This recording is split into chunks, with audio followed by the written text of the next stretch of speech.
The best GT championship in the world gets better and better and better because the Blancpain GT Series starts its Endurance Series campaign this weekend at Monza with an enormous grid of cars. We have close on 60 of them ready to pour out onto the circuit to do battle.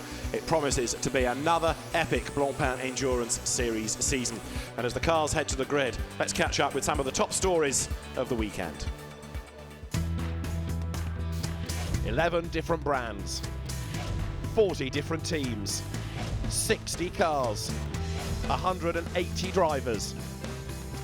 The 2015 Blancpain Endurance Series kicks off at Monza this weekend with a mouth-watering entry. Ferrari, Aston Martin, Jaguar, Porsche, BMW, Audi, Mercedes, Lamborghini, Nissan, Bentley and McLaren all set to do battle in the first 3-hour race of the championship. And also the categories split as ever 3 ways between Pro, Pro-Am and the retitled Am Cup. There's something for everybody, whether you're a true professional driver or an amateur who wants to go racing. 2 mandatory pit stops, and around here fuel is going to be tight. Everybody needs to try to get away with just 2 fuel stops. There'll be some fuel saving in the early laps, but great racing you can anticipate throughout the 3 classes. And the pit lane here at Monza is absolutely crammed with the top teams, top drivers and top cars in international GT racing.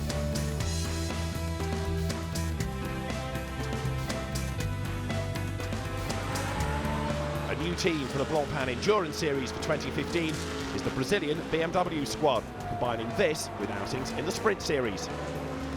The team make a very good job in inaugural, and 1 week after we're here and try to make the same, to win race. The qualifying is the most difficult part for us, but after the qualifying, if we make a good place in the grid, I really expect the cars go well and fight for the first positions. A new driver to GT racing this year is Robin Frins. He's had his first outing in the Sprint Series. Now he comes to 3-hour endurance racing. With 60 cars in the grid heading to the first corner, it's quite busy. But it all depends where we're going to start after qualify. The Audi is not the quickest car on the straight, we all know that, so it's not going to be an easy race for us compared to the Nissans or the Bentleys, which are quick on the straights. But it's all new for me. I come from single-seaters. We have a good lineup, a good strong teammates, so we're looking forward for it. The Bentley Continentals were mighty impressive on their debut here last year and then went on to take 2 wins. Stephen Kane has high hopes for 2015. It's great to be back in the Endurance Series again for 2015. Bentley M Sport are really looking forward to it. We're all been working hard over the winter doing tests and keeping fit obviously, and being back at Monza for the start of the season is a great feeling. We're really looking forward to the challenge this year, and we're just going to have to take each race as it comes and make sure we cover all the bases, and we really want to pick it up a gear and take it one better than last year. For the first time this year, there's going to be an all-pro driver combination in one of the Nissan GT3Rs. A likely race winner, Captain Masachio, one of the drivers. I'm very happy to be back in the Monza as the driver with the Nissan GTR. I'm really looking forward to compete against the other manufacturer team. We have a good car. We want to win the race, and everybody can be rival. There's a very strong Aston Martin presence this weekend as well. The Oman racing team, run out of the UK, is headed by Omani driver Ahmad Al-Hafi. 60 cars here at Monza is going to be unbelievable, you know, it's going to be so exciting, but everybody has to remember that you can't win the race in the first corner, and that's what it's going to be about. Blancpain has showed us about endurance racing and how important it is to finish, and I think everybody will have to remember that while they're going to the first corner, but I'm really looking forward to it. It's going to be very exciting, 60 cars on the grid. There's something just right, isn't there, about McLaren, Senna and Monza all going together. Bruno Senna is now a works McLaren driver aboard the new 650S. I think the McLaren will be strong on the high-speed corners. The car will be good on the Lesmos, will be good on the Ascari chicane and Parabolica. I really hope that we're going to be able to win this year, but the GT3 Championship is so competitive. There's 20 full pro cars, there's 60 cars on the grid. It's going to be very, very tough, but yeah, hopefully these guys can do it with me. Also new for 2015 is a much renewed presence from Lamborghini. Run by the Grasser Racing team, there's an all-pro lineup in the new Huracan, headed by Adrian Zhao. As you can imagine, it's the first time we're going to race our new car, Lamborghini Huracan. So it's a very exciting moment for us. A lot of preparation. The team did a really good job to get the 2 new cars ready just on time. So we're all really excited. You can never rule out the mighty Mercedes SLS AMG GT3. The cars are quick and reliable, and DTM racer Daniel Junqueira makes his Blancpain debut. It's basically for me a very new experience, racing in GT with the SLS in the Blancpain Series. So from the beginning I want to get as quick as possible up to speed with the team, with my teammates. I've never raced together with 2 guys in the same car, changing. So that's going to be a new challenge. I have no idea how it's going to work, but hopefully we can have a strong season. And no Blancpain Endurance Series grid would be complete without a phalanx of Ferraris. This car, running in Pro-Am, was very quick in practice, driven by Cedric Sprezioli.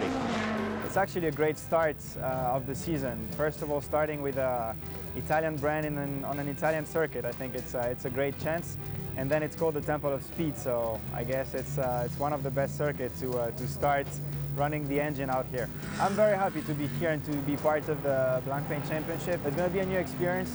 Adrian has been my teammate for the last 3 years, so hopefully we'll do a good season in the Pro-Am this year. The scene is set for what promises to be an epic Blancpain Endurance Series season. It's time to go racing.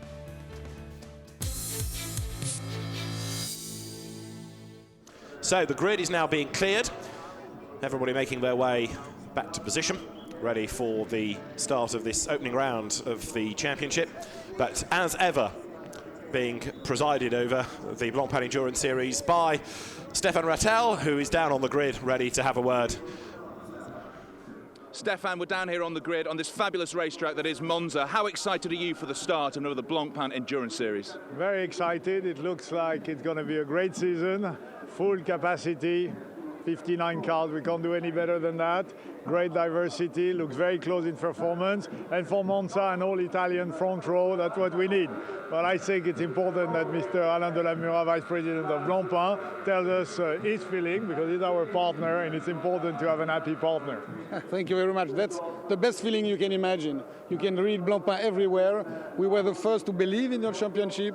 We have a long-term vision, and really from the beginning we are together with you, and even if the beginning were a little bit more difficult, now it's a great success. Congratulations again. As we have a look down the grid then, the pole-sitting Ferrari will be started by Rinat Salikov on the front row alongside Pierre Caffa. The second row of the grid, you've got Fabio Babini's Lamborghini, Michael Brozniewski in the Ferrari. Third row, Michael Meadows to go first alongside Adrian Delina. Dennis Anderson on the right alongside Duncan Cameron's Ferrari. Then you go back to Jean-Carl Vernet starting out in number 1 alongside Guy Smith. The next Bentley from HTP is Vincent Abril with Wolfgang Wright alongside.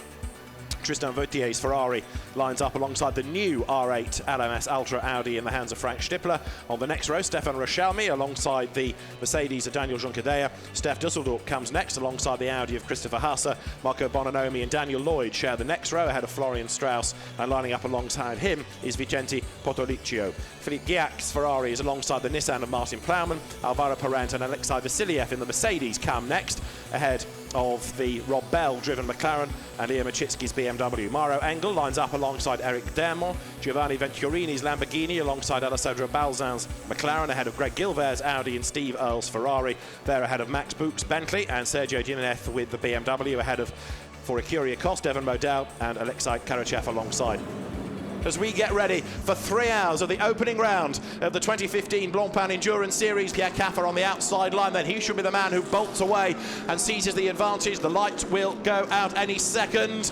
The race director, Alain Adam, will give the command, assuming he's happy with the formation of the grid. He'll leave it to the last possible moment. The lights go green, we go racing. And watch Pierre Caffa also look from the second row. Fabio Babini in the green Lamborghini tries to find a gap as they go down towards the first chicane.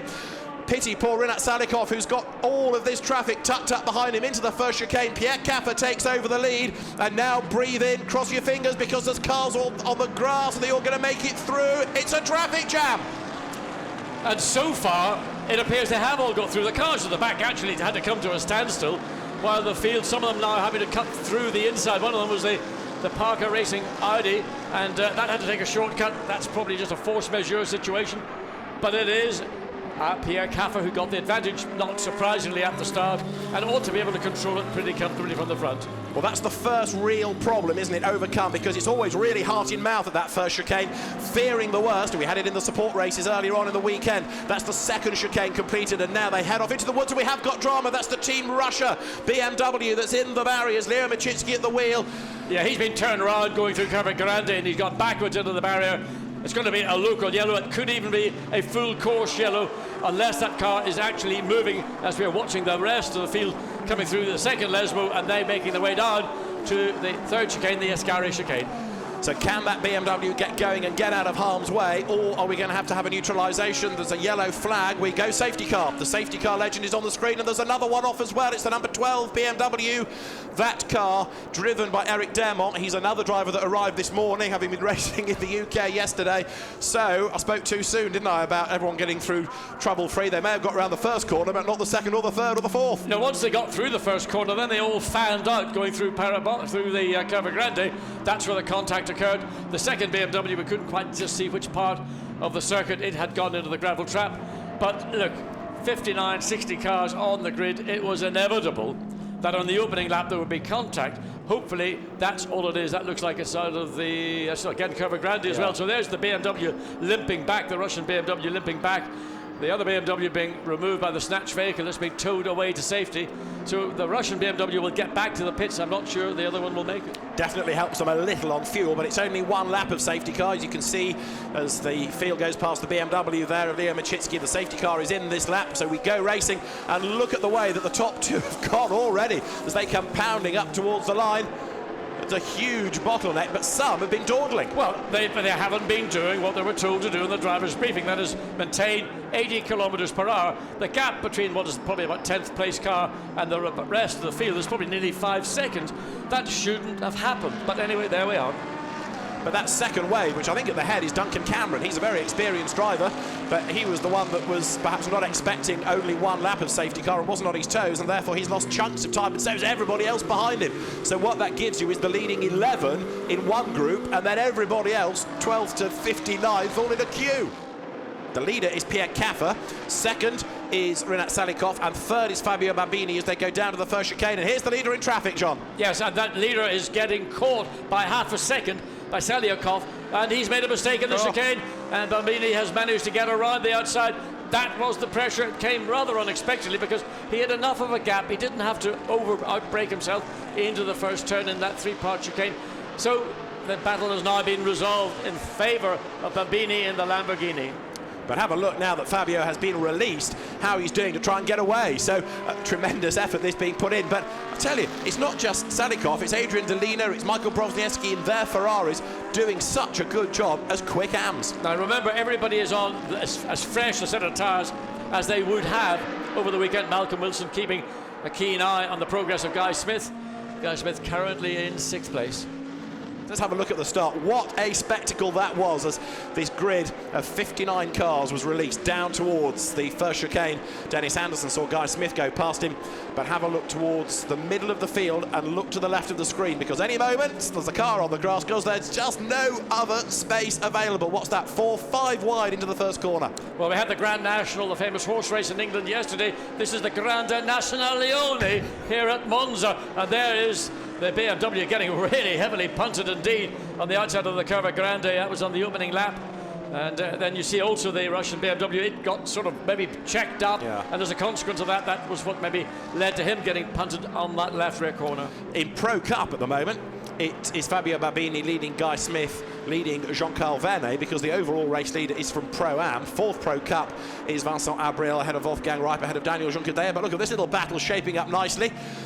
75 is Marco Bononomi, and he's under attack from Mauro Engel as they work their way out of the Parabolica. Engel to the inside, side by side with the Audi. Behind them, look, you've got Martin Plowman in the Nissan. Great battle, this. And this car, Martin Plowman behind the wheels. Look again, look at that. Look at the speed. Fantastic. They got slightly caught out with the various interruptions during qualifying. They reckoned if they'd been able to put together the 2 laps that they lost, they would have actually been on the second row of the grid. That's a very quick car. What a move by Plowman. I mean, there was only just enough Nissan's width by a Nat semi-crotchet, but he managed to seize the opportunity. He got right up alongside what was already a side-by-side battle.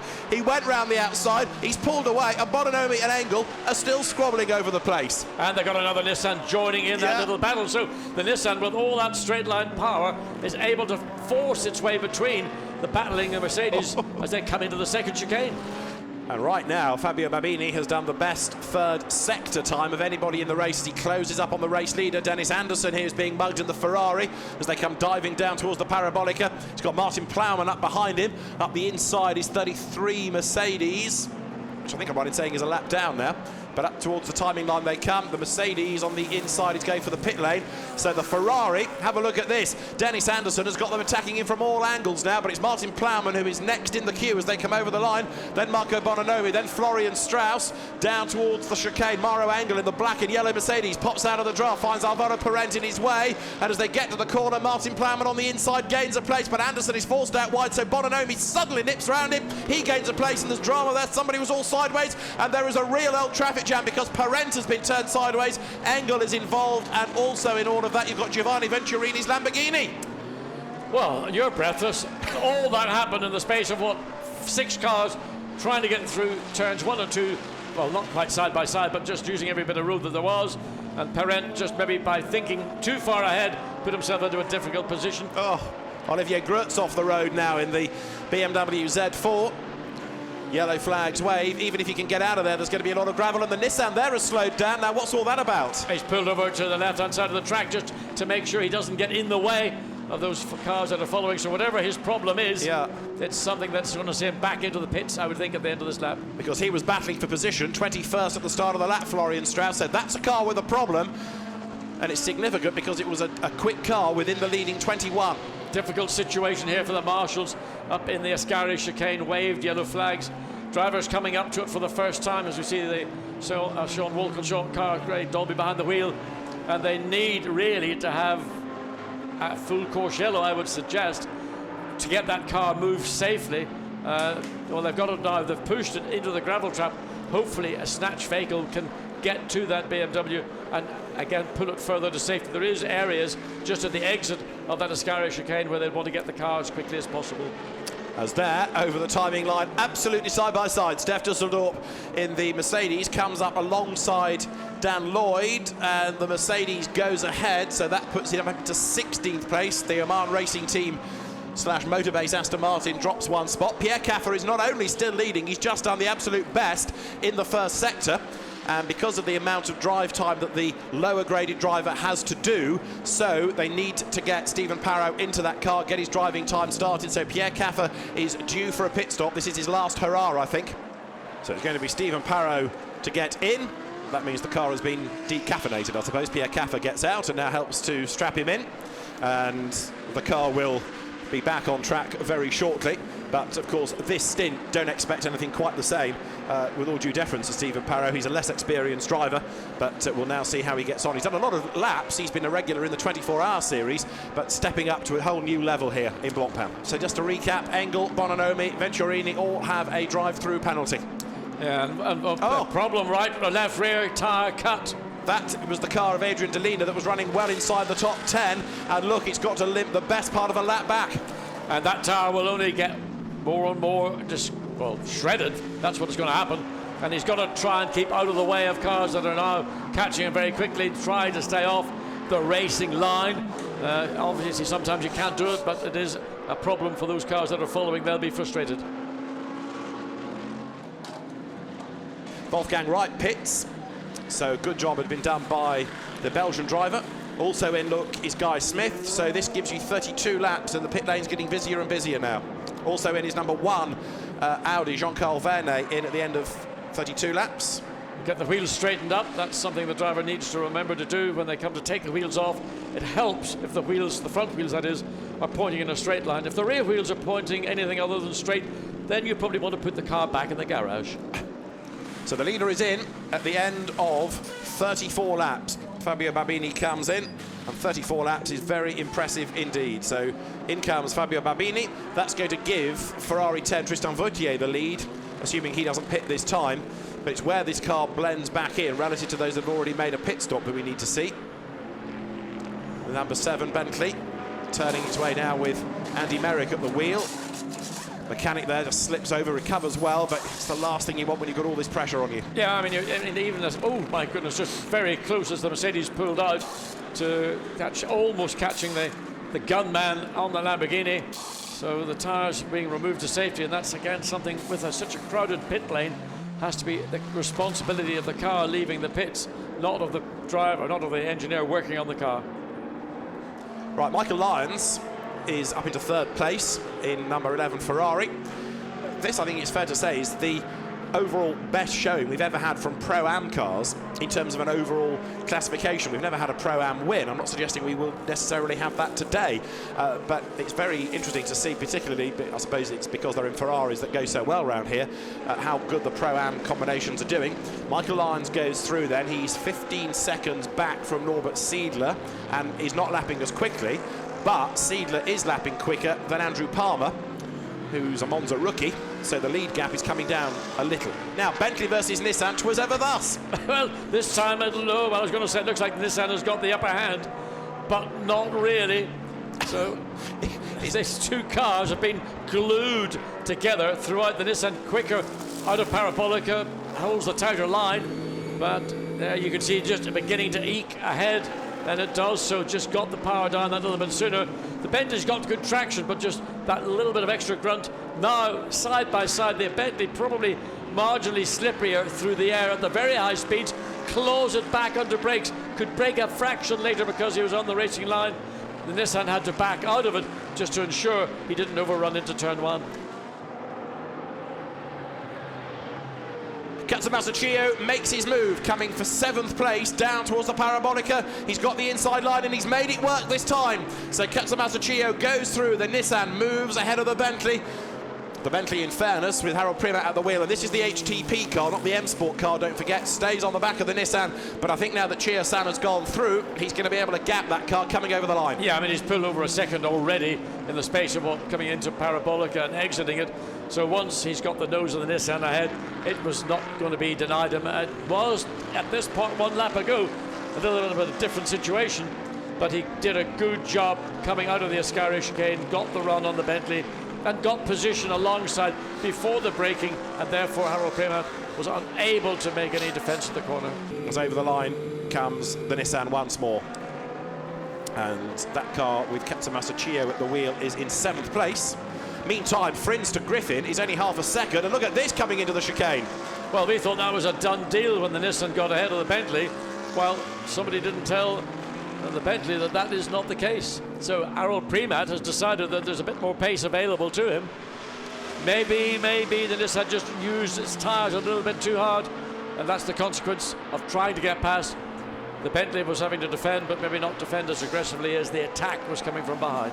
Now have a look at this for 4th place. Number 1 is Robin Frins, caught up in traffic. Right behind him is Matt Griffin in the Ferrari. We've been saying the gap's been coming down and down and down and down. It is right down now. And so as Robin Frins, who doesn't, although he has some GT knowledge from a week ago, doesn't have the knowledge of working his way through traffic like stalwart Matt Griffin does, he now is really going to have to be on his toes to try and hang on to the position, because that Ferrari is absolutely flying. So Robin Frins back almost at the pace, but Matt Griffin's got the drive and he's going to get alongside and he's going to get ahead into the chicane. Where he goes, up the inside. Matt Griffin through for 4th place. Yeah, perfect. The perfect pass.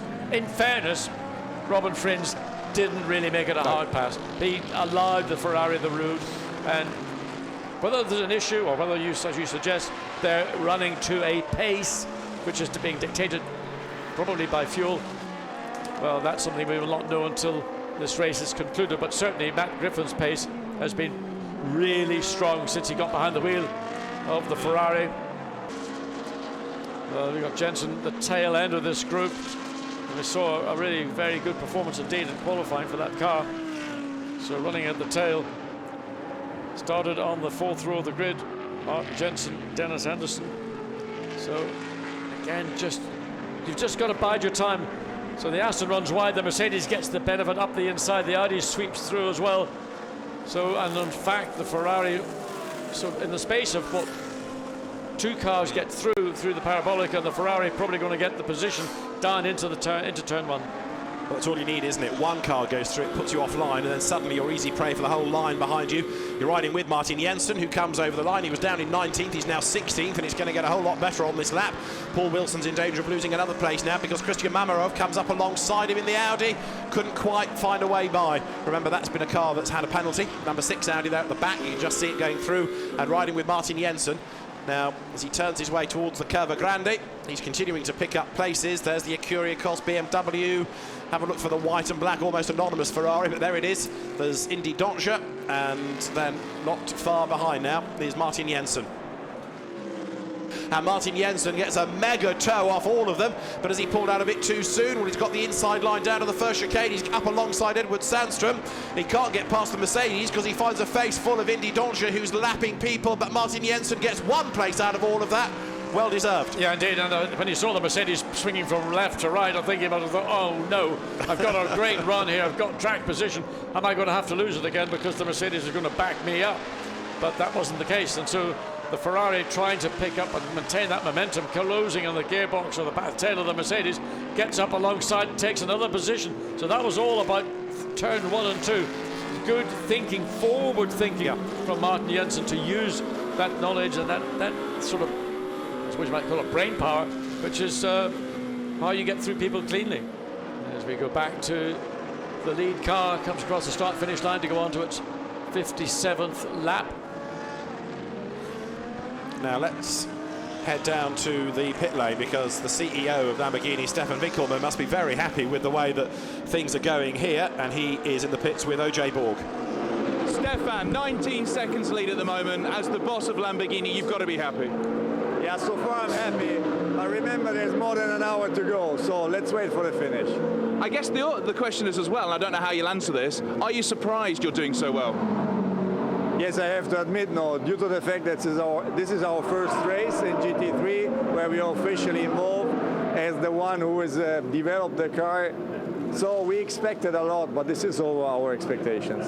Do you think it's down to Monza and it being such a fast track and the Lamborghini's got so much power and top-line speed? Do you think that's the reason? I think now it's too early to make a conclusion about that, but I think that the car is good in every sense. So let's see how we are finishing this race, and then you know it's a championship, it's not a one-race series.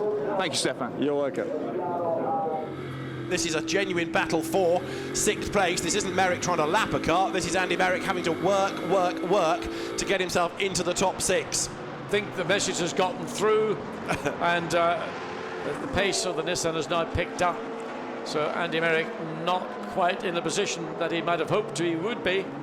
So Nissan have regrouped, and Andy Merrick is going to have to find another way to keep in contact. You can see suddenly the gap, even though this is a very wide angle lens on the camera, but it is opening, and as the Nissan is pulling further and further away on the straight, so Andy Merrick's opportunity, which did look a possibility, has begun to ebb from the Bentley driver.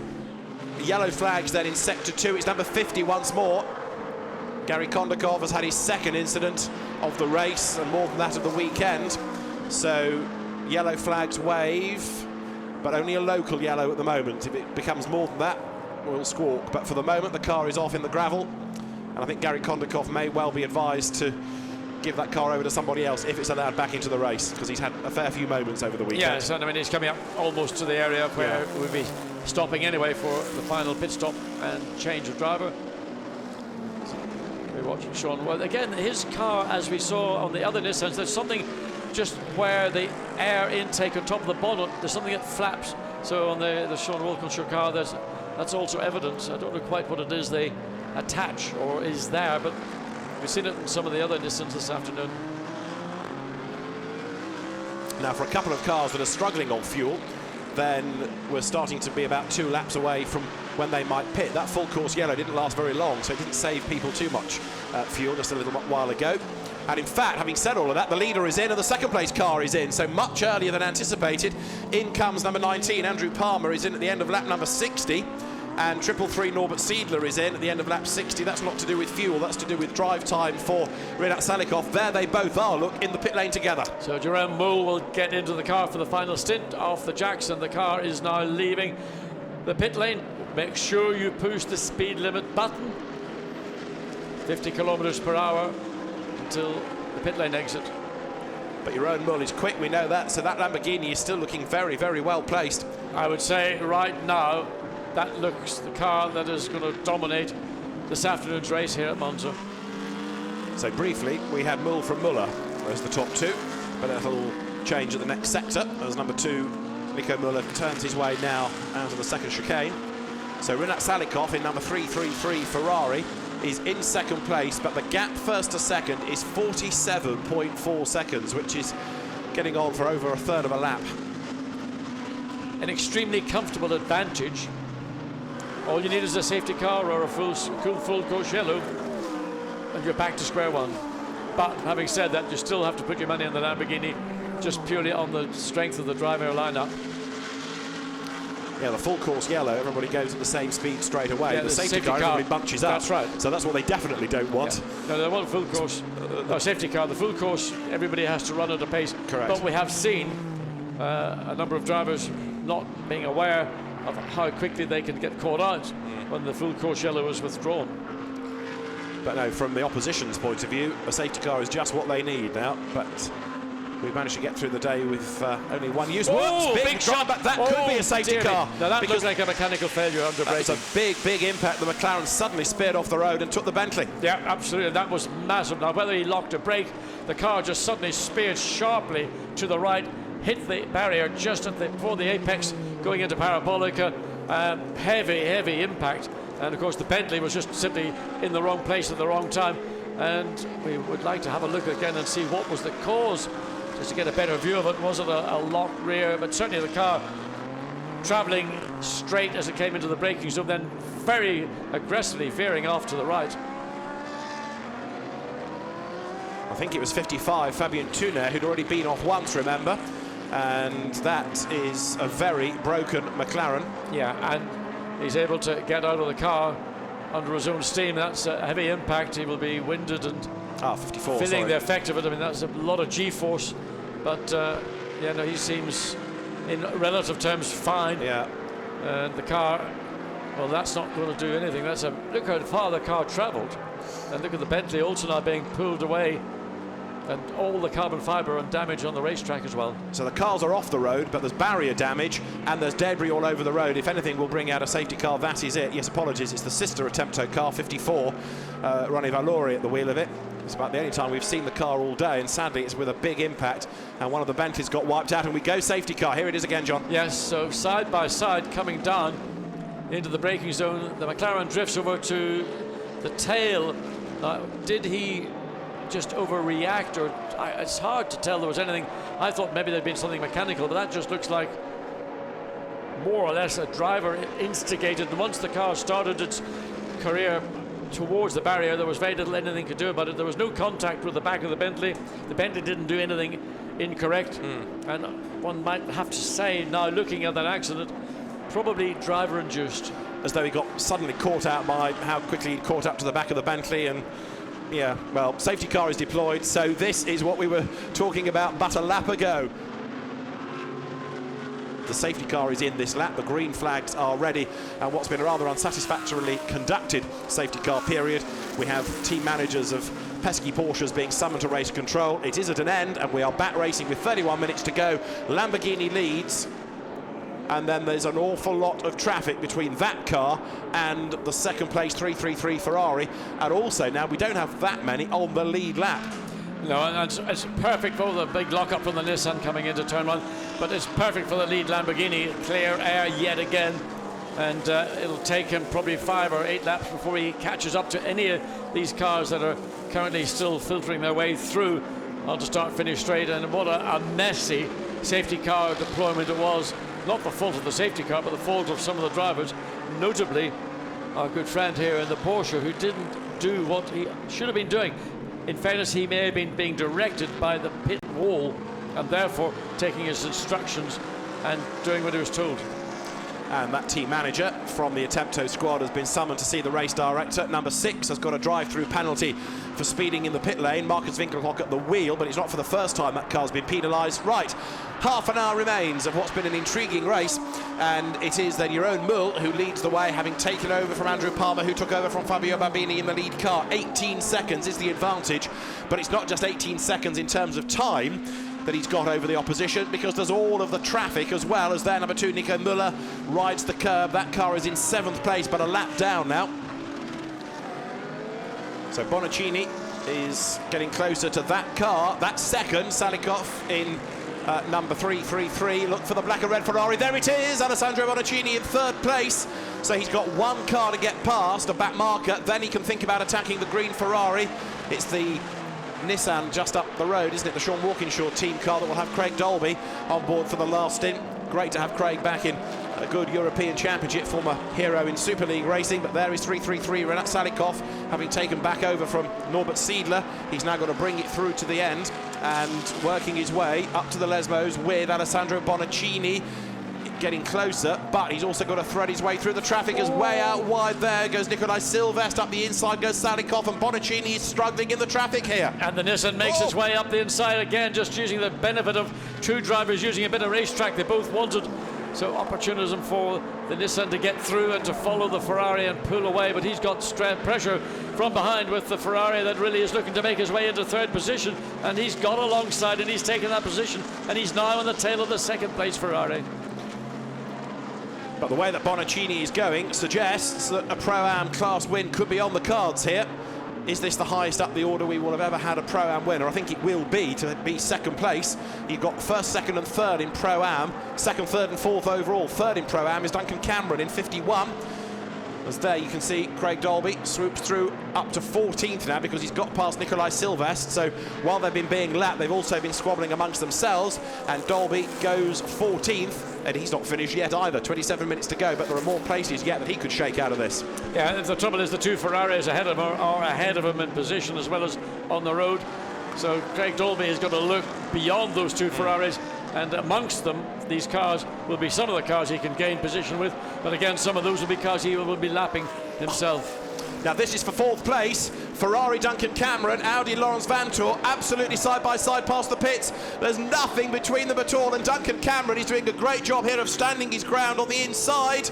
To the outside goes Lawrence Vantour as they break, and Vantour will take the position, and right round the outside as well goes the ISR Audi 75. That's on a different lap, so it's trying to get stuck in, but it's not a battle for position. That car's out of the equation here. But great move by Vantour around the outside, and really good defence by Duncan Cameron, who's an AM, don't forget. Yes, I mean, I think Duncan Campbell did the right thing. He backed off. He did everything he could do to hold the Audi outside going into the corner, but Lawrence Vantour again later on the brakes. Duncan Campbell had to be a little bit careful. So good try, respect. Yes, indeed. And Frederick Verviche was in the Audi trying to get stuck in, but he's in 21st place, so becoming a bit of a problem for Duncan Cameron. What have we got further back? Craig Dolby is still on a mission. His next target is Marco Ciocci, but there is Bonaccini, look, who is right on the back of Renat Salikov. This is for 2nd place and for the Pro-Am class lead now as they work their way up towards the Parabolica.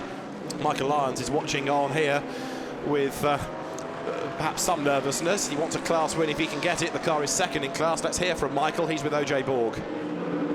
I'm in the Kessel Racing Garage right now with Michael Lyons. There's been a lot of cheers going on here. You're a very happy team at the moment. No, it's fantastic. I'm glad I got up here this morning, really. We sort of a late flight last night, but we're right in the fight. I've got all faith in Alessandro, fingers crossed. We're very close. How nerve-wracking was it knowing that you didn't drive any of the free practice yesterday, turned up today to race on a track you might not have raced that much in the past? It's not too worrying. I have a lot of faith in these guys. It's a very, very good team, and my teammates do a mega job. As we can see right now, we're fighting for the lead in Pro-Am, 2nd and 3rd overall, so it's mega. Good luck. Thanks. So where has Bonaccini gone? He looks like he's dropped right back from this group of cars.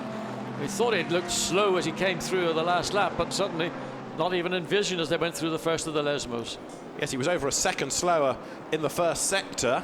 And what has happened to him, because he has well, he lost pace. You could see he lost pace. He lost it on the straight, and then all through that sequence of first 2-3 turns, 2-3 chicanes. but he's lost another second in the middle sector alone. So this lap is falling apart for him here. And the joy that we were seeing in the Kessel pits a few minutes ago, suddenly deep concern on the faces of everybody. And he's about to lose, look, third place, because there's Laurens Vanthoor as he comes up. I was wondering earlier whether it was stuck in gear. Yeah, but it could be something like that. Yeah. It's hard to judge it again. We're just trying to second guess. We can't really hear the engine. You saw Duncan Cameron in the white bonneted Ferrari in the background, the white fronted car there, so there's another place to be lost. Wonder how OJ's getting on in managing to get answers out of people. So it's clearly a big concern for the Kessel Racing team. It's a good team, but it does occasionally have these little dramas, sometimes reliability. Remember at Paul Ricard, they lost races because of pit stop infringements.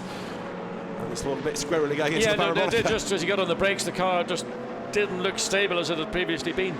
That wouldn't be a reason why the car should suddenly lose so many seconds per lap. The last lap, 1 minute 59, comes across the line. Last lap 50. Well, this lap he's just completed 1:58. But he's lost the place. Look, there goes just Cameron. Losing places hand over fist.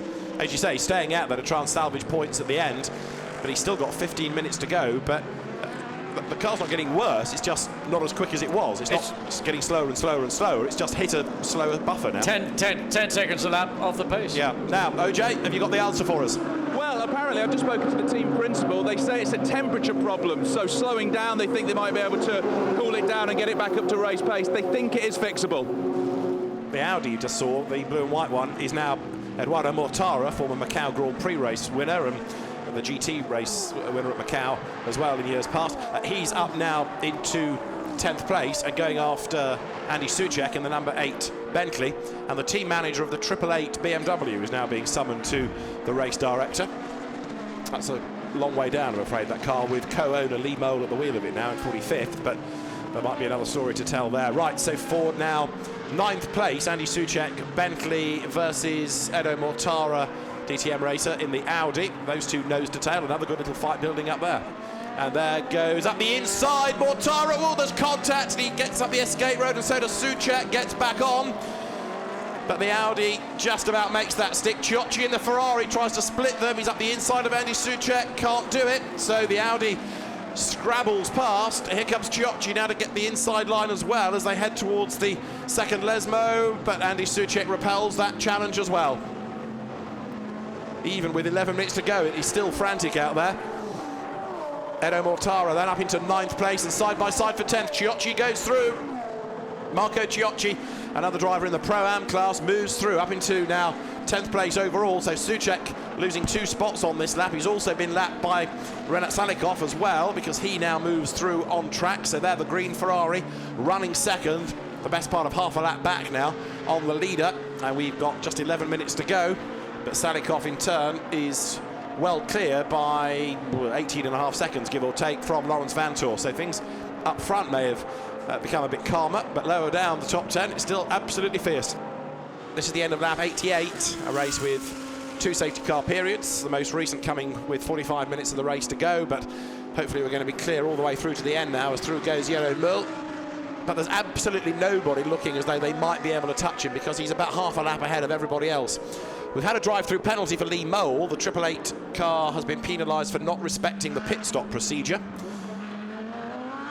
But no dramas of any sort for the leading Lamborghini that powers its way through. This is the 2nd place car, but significantly it is the Pro-Am leading car as well, 333 with Renat Salikov at the wheel, and it is going to have a very encouraging class victory if things stay as they are from the Ferrari of Duncan Cameron. And Alessandro Bonaccini is still circulating, albeit 6th overall, but still hanging on in there for 3rd in class, and that really is what the Kessel Racing team now must hope for, that they can hang on to a podium finish.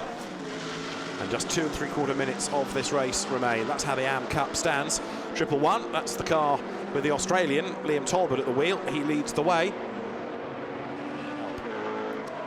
Fabio Babini looks on, looks happy. A nervous Andrew Palmer looks on. Can't quite believe his luck, I don't think, because here, with a corner to go, up towards the timing line. And how's this? The perfect photo finish. The 2 cars have got themselves together. 63, the sister car behind. It is a win for Lamborghini in the Blancpain Endurance Series. A first outright win. Jeroen Mul scores victory along with Fabio Babini and Andrew Palmer. The Huracan has hit town. It is a win for the GRT Grasser Racing team. Alessandro Bonaccini in the background has finished and chucks the car into a little weave as he comes across the line. He comes home in the end in 7th place, but still 3rd in class. And there is the car that's going to finish in 2nd spot to win Pro-Am as well. Number 333, Renat Salikov and Norbert Siedler will come home to hang on to the place ahead of Lawrence Vantor in the number 1 Audi.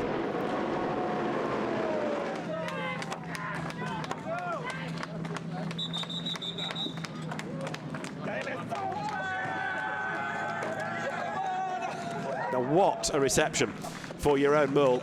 Wonderful first outing for the Huracan, and the Grasser Racing team take as much credit as Lamborghini's technical team as well. So let's hear from some of the drivers in a moment, I think, because John Watson is there, poised, ready, and Jeroen Mul isn't for talking, he's for celebrating at the moment, but we'll get him.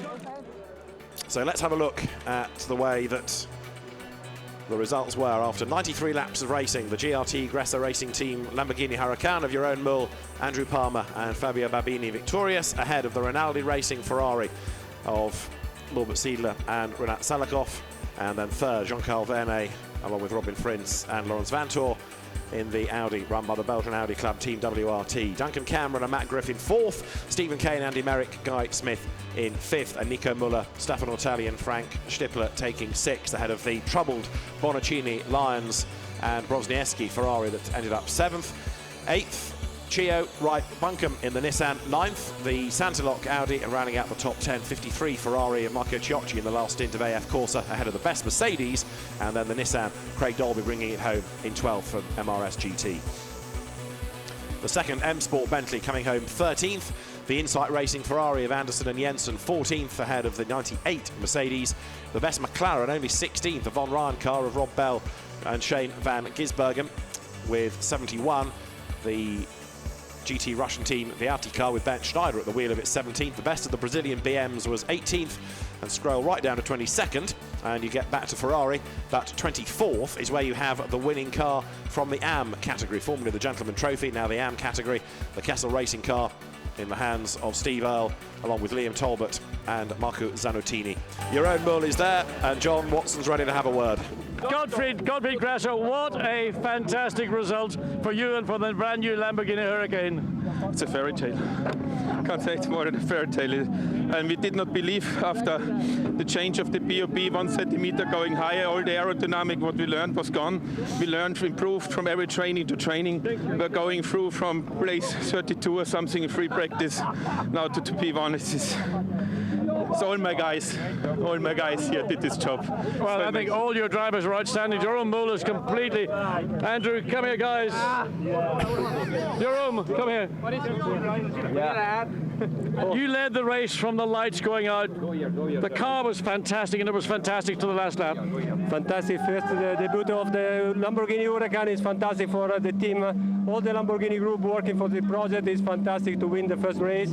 The beginning is not easy with more cars start. The first chicane in Monza is very difficult, but improve good. The young driver is faster and follow me and follow you.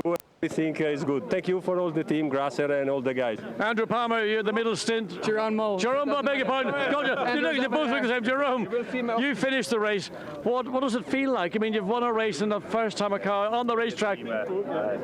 It's absolutely incredible. I heard Giorgio Sana, our Squadra Corsa director, just say in Italian to Maurizio Reggiani, we just wrote history, and we absolutely did that. It's the first race for Lamborghini with a factory built car, and to win it here in the home race in Monza is absolutely undescribable. All right, I got it right this time. Andrew, you did the middle stint. Great job as well. Big deal in GT3 racing. Yeah, no, I mean, this is the perfect start to the year. To come here and win on the debut for my Blancpain GT Series, it's you know, I'm speechless, really. Both these guys drove so well. The team, Grasser, did a fantastic job preparing the car. I can't thank everyone enough. What are your thoughts? Are you just knackered?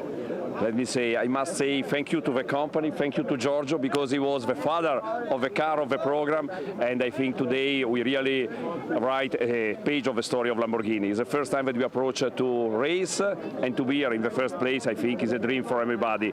From the presidents, Mr. Winkelmann, till the last employee of Lamborghini is like to dream in the future. Marco Zanettini, Liam Talbot and Steve Earle celebrate a class victory.